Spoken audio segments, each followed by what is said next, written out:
Anote aí os ingredientes do pão da vovó Aurora: 2 copos americanos de água morna, 40 gramas de fermento fresco biológico e 100 gramas de farinha de trigo para preparar o fermento, 3 ovos, 2 colheres de açúcar refinado, 1 colher de sal, 1 tablete de manteiga, 1 quilo de farinha de trigo, 2 copos americanos de leite morno. Para o recheio, tomate seco e ervas, alecrim, tomilho, manjericão. O primeiro passo é fazer a fermentação da farinha, né? Essa fermentação, nós vamos começar colocando o açúcar, 1 colher de açúcar. Vamos colocar as 40 gramas de fermento biológico. E agora nós vamos fazer ativação desse fermento. Misturando ele com o açúcar, vai provocar uma reação, vai ter já um aquecimento natural.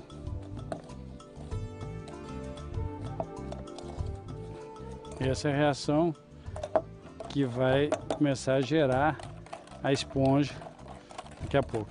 Na sequência, nós vamos colocar 100 gramas de farinha de trigo. Aqui nós temos mais um pouquinho, né? 100 gramas de farinha de trigo. E vamos colocar um copo. Aqui temos 2 copos, que o outro vai na massa. Vamos colocar metade dessa água.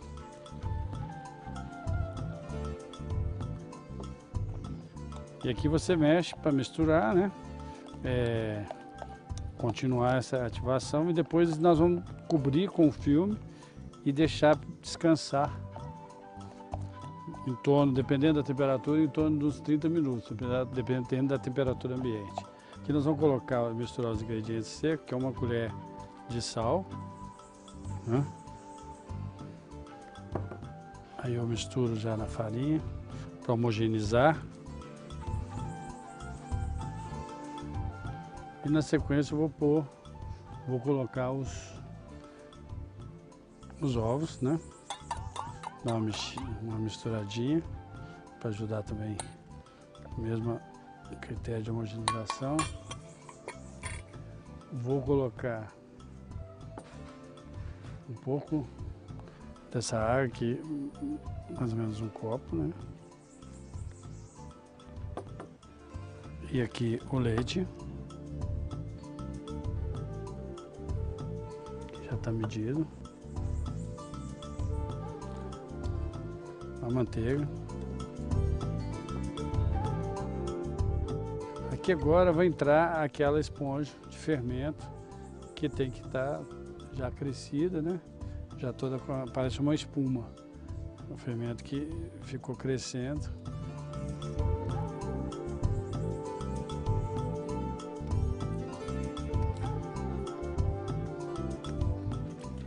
Agora misturar, e depois a gente vai colocando, se aqui não ficar no ponto, a gente vai colocando farinha, a hora que for misturar com as mãos, até descolar das mãos, certo? Aí está no ponto certo, depois deixar descansar.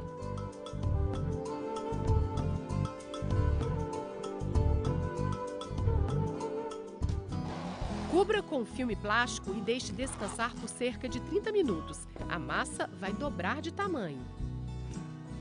Aqui nós temos a massa. Vamos enfarinhar aqui.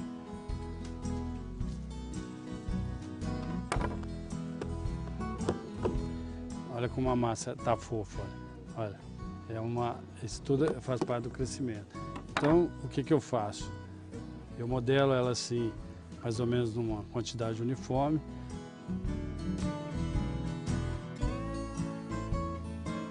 Vou dividir em 4 pedaços, certo? E vou começar a modelar. A modelagem, eu sempre virando para dentro, para quando ele crescer de uma forma uniforme. Esse fato de enrolar assim e fazer essa costura aqui é porque ele abre. Um pão, se você der um corte nele aqui, ele faz aquela abertura. Então, como esse é um pão liso, de casca lisa, a gente faz mais ou menos essa costura. Agora essa forma ela foi untada com o quê? Só com a farinha de Nada, trigo? só farinha, porque a massa ela já tem manteiga, né? Já tem leite, manteiga, e não vai ter esse problema. Não vai grudar. Não. Aqui nós temos a massa básica. E agora eu vou demonstrar algumas variações que nós fomos criando a partir dessa massa, que é a receita europeia. Então, eu pedi a minha filha para trazer algumas ervas da minha horta, que nós vamos preparar para fazer um pão de ervas. Vou dar 2 variações, depois depende da imaginação de cada um. Você pode fazer até com linguiça, com torresminho, fazer várias derivações, né? Com azeitonas, fica muito bom também. Hoje o pão é com ervas e para deixar tudo bem cortadinho, fique de olho nas dicas do seu Rubens. Para fazer em casa, você pega uma faca dessa comum, segura a ponta, apoia a ponta dela na tábua e faz esse movimento. Vou modelar um pão de ervas, né? Tá?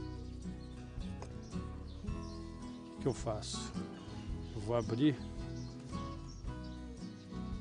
a massa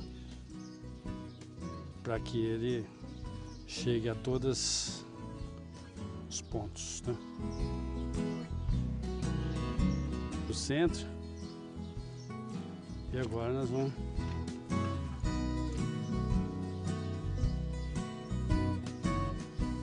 Aí amassa bem para as ervas tomarem conta da massa, né? Chegar em todos os pontos da massa, senão fica concentrado num ponto só, aí não fica agradável. Isso eu vou deixar aqui. Tomate seco, mesmo processo.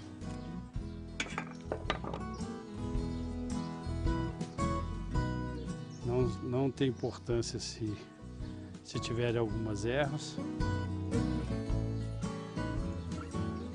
Querendo em casa pode abrir com rolo também, tá? Para fazer aqui nós vamos abrir, vamos colocar um pouco de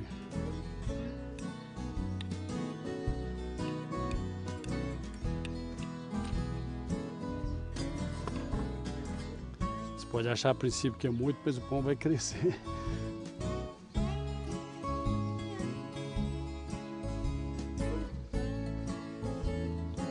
Use a criatividade e prepare os pães com os recheios da sua preferência. É hora de assar. Antes de colocar o pão no forno, eu coloco no fundo do forno uma vasilha com água. Isso para criar um vapor, entendeu? E para ajudar a criar uma casca mais firme no pão. Você vai ver o resultado final depois, é interessante. Em casa você pode colocar uma vasilhinha pequena, uma xícara com água no forno caseiro. Bom, aqui nós vamos deixar em torno de 30 a 40 minutos e sempre controlando no visual. O cheiro de pão assado na hora toma conta da cozinha e a cor dourada já aparece nos pãezinhos. É uma boa opção para você servir com vinhos, né? Tomando um vinho, com queijo de vinhos. Pode ser servido acompanhado de patês. Esses recheados já têm seu próprio sabor, né? Esse aqui, por exemplo, nós fizemos, né? Que é de tomate seco, é um pão que já vem todo recheado, né? Esse aqui, por exemplo, que é o básico, esse você vai acompanhar até com um café da tarde, né? Com um chá, com uma geleia, né? Serve. Então você vê a gama de variedades que você pode fazer com uma receita básica, né? O tanto que você pode diversificar e aproveitar essa receita. É